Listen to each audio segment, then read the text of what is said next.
अकारण करुणावल्लभय भक्तवांछा कल्पतरु नंद नंदन श्री श्याम सुंदर वृषभानंदिनी श्री राधा रानी की महती कृपा से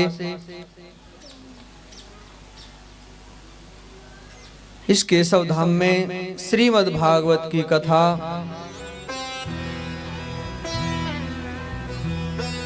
श्रवणार्थ आप लोग पधारे, ये हम सब का परम सौभाग्य और श्री राधा रानी की कृपा से ही संभव होता है ये।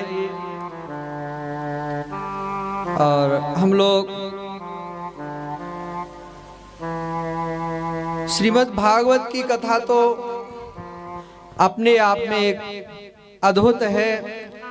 कहते हैं हमारे संतों ने कहा है, प्रथम सुने श्रीमद् भागवत भक्त मुखवाणी।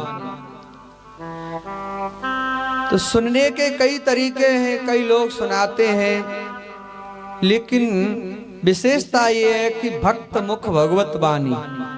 तो हमारे लाडले श्री ठाकुर जी आपको सुना रहे हैं। हमारे सभी संतों को प्रेम प्रदान करने वाले रास बिहारी के रूप में अनेक संतों को दर्शन से निहाल किया और आज श्री सुख स्वरूप में विराजमान होकर के हम सब लोगों को श्रीमद् भागवत महापुराण की कथा का श्रवण करा रहे हैं।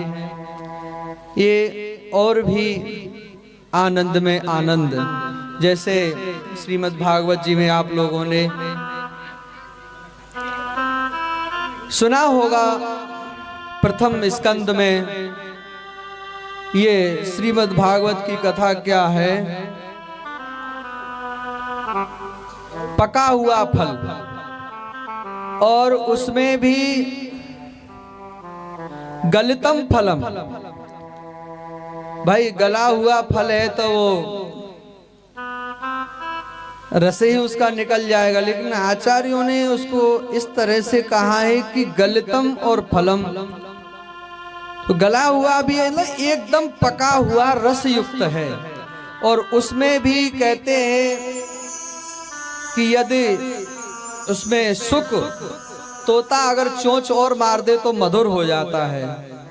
तो ऐसे हमारे सुख स्वरूप श्री ठाकुर जी महाराज के मुख से हम लोग कथा सुन रहे हैं। तो बस इतना ही कहेंगे कि हम सब लोगों पर बड़ी कृपा है और हम सब ब्रजवासियों को बार बार प्रणाम करते हैं कि हमारे ठाकुर जी के मुख से आप लोग कथा सुन रहे हैं। आप लोग भी धन्यवाद के पात्र हैं और ठाकुर जी से प्रार्थना करता हूँ, इतना ही बोलूँगा क्योंकि हमें कुछ सुनने के लिए आया हूँ और ठाकुर जी के दर्शन हो गए, एक साथ में इतने ब्रजवासियों के दर्शन हो गए। और कोई हमने बीच में थोड़ा सा समय लिया, आप लोग उसको क्षमा करेंगे। जय हो, जय जय श्री राधे श्याम, जय जय